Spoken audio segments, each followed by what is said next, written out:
good being a Philadelphia Eagle fan. I know it doesn't look like it on my face.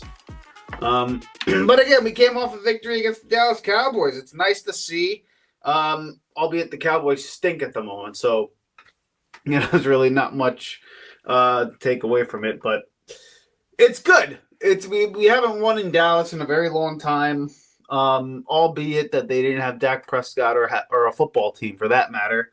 This Dallas Cowboys team is so bad.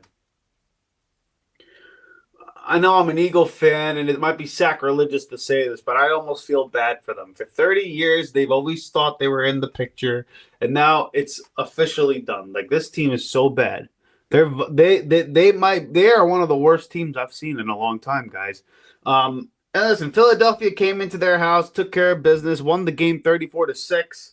Jalen Hurts had 4 touchdowns, 2 on the ground, 2 through the air, and it was a pretty easy day at the office for this football team, which is kind of what you want to see. You want to see a team like the Eagles go in and beat a bad Dallas Cowboy team, right? So, this episode, as much as I want to be able to, pump my fist and be excited about what we're seeing, again, this game, there's not much to take away from, okay? Because really the game that we all are really waiting for is happening Thursday night. And as much as I'm going to talk about this Cowboy game because it just happened.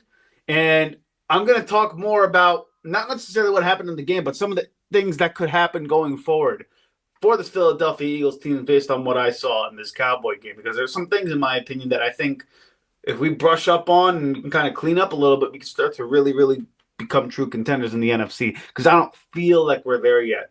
We're getting there, but we're not there yet. And Thursday night's going to be a big test for us. It's going to answer a lot of questions regarding the status of this Eagles team, because I think most Eagle fans know and understand that right there is going to be the biggest test that we've had all season, playing against the Commanders, right? So we'll get into all that and a little bit more. But before we do that, we have to introduce the show. This is the Riding the Bench Eagles podcast. I am your host, Asif Badi, and I am an Eagles fan just like you. And I love to see the Birds in the Midnight Green win, especially against the division rival like the Dallas Cowboys. And I created this channel not only to talk about the Birds on how we can host the Lombardi Trophy, but to open up a platform and dialogue with everybody else who is an Eagle fan out there. And I want to hear your thoughts and opinions. And if you can get down with that, please do 2 things for me. Hit the like button below and hit the subscribe button as well. It'll help me get out to other Eagle fans as much as possible and notify you whenever we post more content regarding the Birds in the Midnight Green. Okay, this game, we mentioned it before. Jalen Hurts had 4 touchdowns today, 14 for 20. Once again, the passing attempts were limited. The rushing attempts for the Philadelphia Eagles were not very high. I think we carried the ball, 35 times. And that seems to be the formula, right? I always talk about it, with a lot of my friends, how if you had 55 plays in a game, if you're the Eagles, you want 30 to 35 of those 55 plays to be run plays. And that's been consistently what this Eagles offense and this Eagles teams continue to do. They run the football, establish the ground game, and then they beat you through the air. A.J. Brown hit the century mark with 109 yards and 5 catches. Everyone else had a pretty quiet night. Dallas Goedert, welcome back, got a touchdown. And so did Johnny Wilson, which is nice to see because everybody was really, really high on Johnny Wilson. Jalen Hurts, again, like I said, played a relatively clean game. Did have the interception by Trevon Diggs, a great play by him, but a bad throw, in my opinion, by Jalen Hurts. He was late on the ball. Look, in the red zone in the NFL, so let's just get into it. There's some things that we can clean up here. Jalen Hurts, for one, in the red zone, there's a rule in the NFL, okay? And, I don't think a lot of people talk about it, but not that I'm an NFL aficionado, but I heard this on a couple of broadcasts where whenever you're in the red zone and you're throwing the ball into the red zone, into the end zone, you got to put mustard on it. You got to put some damn heat on it. Either your guy gets it or nobody gets it. That's the whole point of throwing it in the end zone. So you're never going to see a lollipop throw in the red zone unless the guy's butt ass open, like butt naked open. That's the only time you're going to see a lollipop throw. So Jalen Hurts, as great as he is with the deep ball, and it's like got that long arcing Russell Wilson type moon effect to the ball, it comes out of his hands slow. And I think that's part of the reason why a lot of those passes in the red zone that look open tend to not be, because it comes out of his hands slow. He sees it late. He throws it late. But again, that's just me being nitpicky in regards to Jalen Hurts right now, because overall, I think he's starting to get a little bit more comfortable in the offense week by week. You see he has more command of it. He looks better in terms of just like, moving the pieces around to make sure he's in the right play. The other thing that he does is just hold on to the ball too long. Listen, if it's not there in your first 2 or 3 seconds, just tuck it and run. Like, don't get cute with it. You don't have to hold the ball and wait for the long, for the big shot. Get yardage. If it ain't open in 2 or 3 seconds, tuck it and run. You got the legs for it. You got the ability to do so. It'll just keep you on pace. It'll keep your chains moving. It keeps you on schedule. So, as great as you are, like extending the play and looking for the long ball, stop holding on to the ball too long. It's going to cause a lot of issues for you. And we ended up fumbling the ball today. We got 5 sacks in the first half by Dallas. So, against a good team, that's going to bite you in the ass, okay?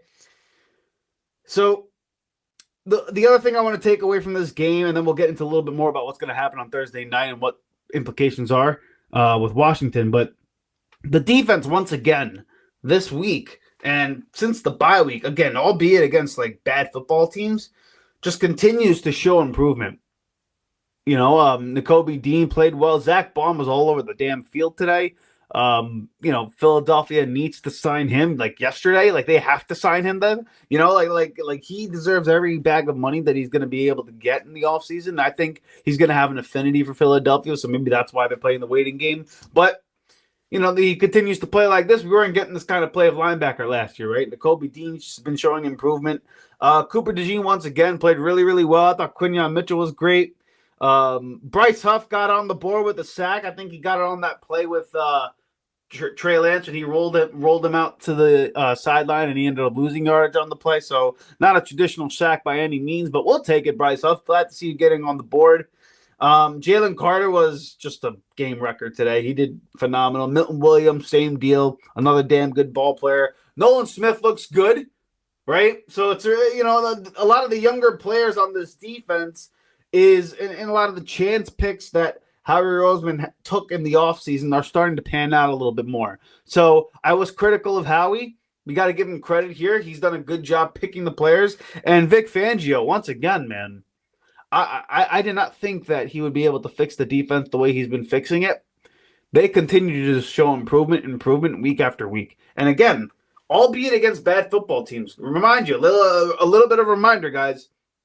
Coming off the bye, we played the Browns with Deshaun Watson. We played the Giants, the Bengals, which was a nice win, the Jaguars, and now the Cowboys here without Dak Prescott and this depleted roster. Okay? So I don't want to go too overboard with what we're seeing on the defensive side of the ball, but what you can take away from this side of the ball is their identity is becoming more and more consistent. They're playing within the scheme. They're not making mistakes. They're finishing plays, and you're not going to beat them over the top anymore. Like these past few weeks, again, bad quarterback play, but I think position-wise, it's really not like you're not getting behind the defenses often with this team. So it's a nice, alternate to what we've been seeing the past year and a half with the defensive side of the ball. So kudos to Vic for getting these guys playing correct ball. And just one more thing on the negative. I'm gonna go be a little bit of a Debbie Downer here on the negative side of things, and then we'll talk about Washington. Jordan Davis, dude, it's just a guy.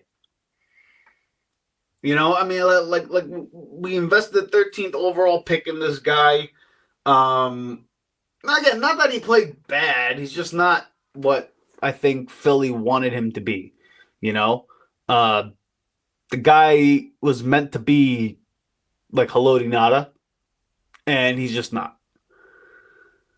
it's disappointing because, you got a guy like Jalen Carter and you see Milton Williams just like wreaking havoc.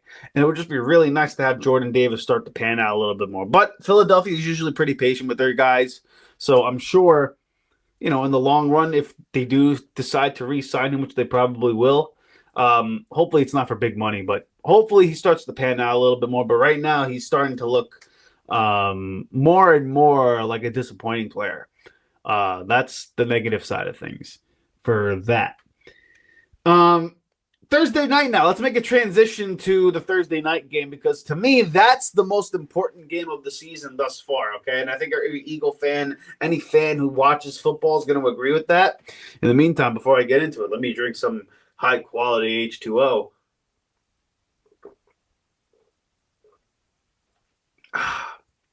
Yes, this is a wine glass, but I don't drink.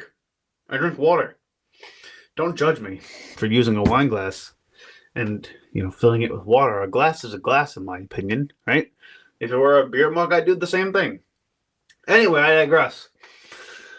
This game versus the Washington Commanders, let me tell you, the fact that we're, atop of the NFC East right now is pretty remarkable. Washington all year has been just they've been playing some damn good football. The new regime that's over there has gotten them to just be on their P's and Q's and just not make that like they are way ahead of schedule in terms of how they look. Like it's one thing to have a quarterback like Jayden Daniels and get a new influx of this offensive scheme with Kingsbury and be like an exciting team. But they really just look like a veteran unit. Now, I know they made a lot of acquisitions in the offseason, and a lot of them were, ironically, Dallas Cowboys, and Dan Quinn is the head coach there. So I think that's part of the reason why the defensive side of the ball looks as good as it does in Washington. You got Dan Quinn, who's a good coach, and some of their players played in his scheme before, and they know how he operates. They know what they're asking, what the coaching staff is asking of them. So it's good to see that. And then Jayden Daniels was playing at LSU in a big college program, really smart kid. So you see that the preparation aspect of the game is not too much for him. He's comprehending what Cliff Kingsbury is giving to him, and with him and Brian Johnson, they're good coaches. You're seeing some good results here, and then they have talent. They have McLaurin, they got Robinson, Eckler, Ertz. They got guys over there who can play. So kudos to them. I don't like it one bit, but kudos to them. The game on Thursday night, though, the fact that we're on top of the NFC East is, pretty remarkable to me, considering where we started off before the bye week. And, now Philadelphia is starting to believe in itself a little bit more. They're starting to play some of their best ball at the right time. Now, I don't think we're all the way there yet in terms of being a true contender in the NFC, but it starts on Thursday. Thursday night, if you can get a win against Washington, that is really going to be a way to start turning some heads a little bit more and starting to have people believe in this team just a little bit more. Okay. They're going to look at the 7 games that we've won thus far. And, some of the quality wins were teams like, the Packers and the Bengals, but everybody else has not been so great. Like you beat, the Saints, who right now are terrible, who at the time was on a tear, but they're not very good. You beat the Giants, not very good. The Browns, the Jaguars, the Cowboys, not very good teams. Okay, you lost to the Bucks, the Falcons, right? And it's not like the greatest competition you've played against here. Okay, we got to keep that in perspective for the Philadelphia Eagles.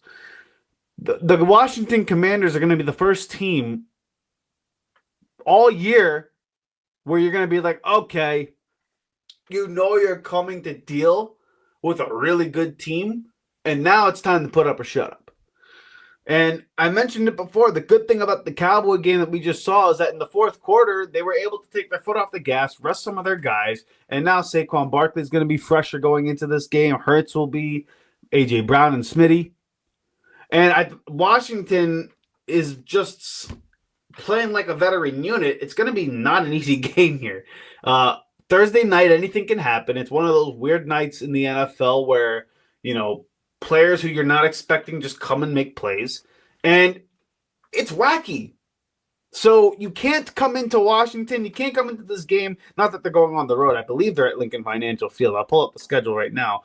Point being, you cannot take the game for granted, okay? This is not same old Washington, I think, as everybody knows. But they're going to come and they could pick you apart with their style of play, okay? This is going to be the first quarterback outside of Joe Burrow that this Eagles team has seen this year who can really just be patient and just let the game come to him.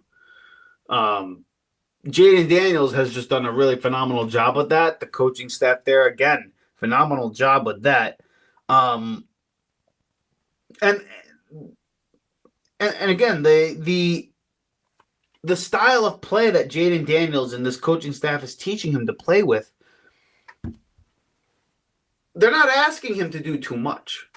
They're keeping the game simple. They're running the ball, setting up a lot of good action off of their play designs, and then they're getting one-on-ones. It's very similar to what happened in 2022 with Hurts, okay? So this Eagles defense is going to be put to a test that it hasn't been all year, right? Even against the Bengals, Joe Burrow and the Bengals are a team that, like the long ball, okay? So Joe Burrow is going to hold the ball, and,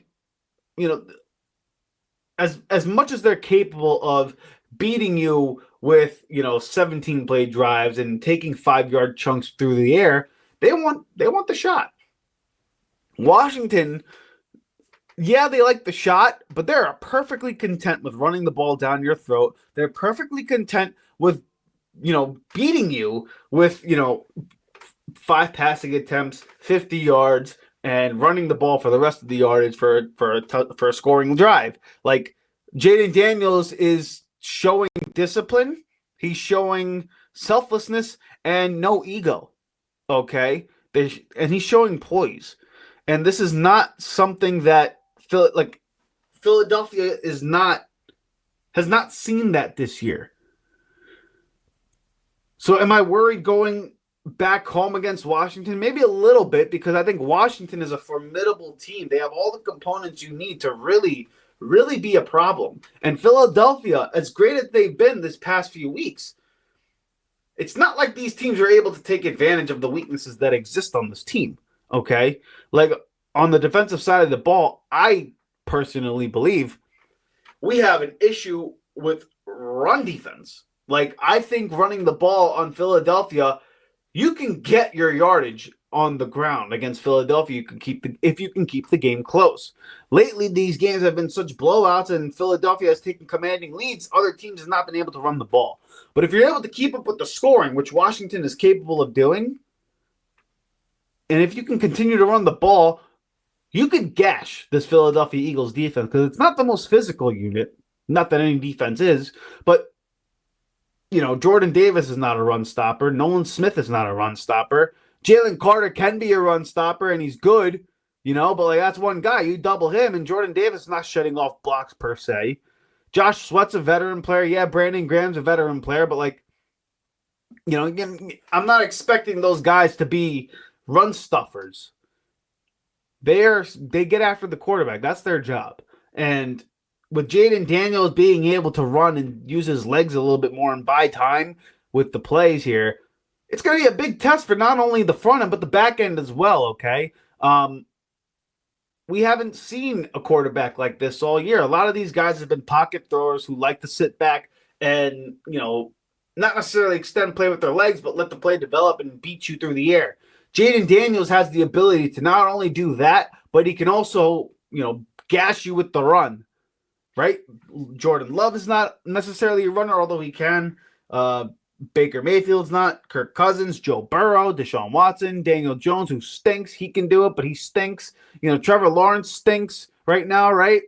And then we played Cooper Rush and Trey Lance. God bless their soul, but, they had 45 yards through the air. Trey Lance had 26. They're not good. We have not played good quarterbacks. This will be the first one.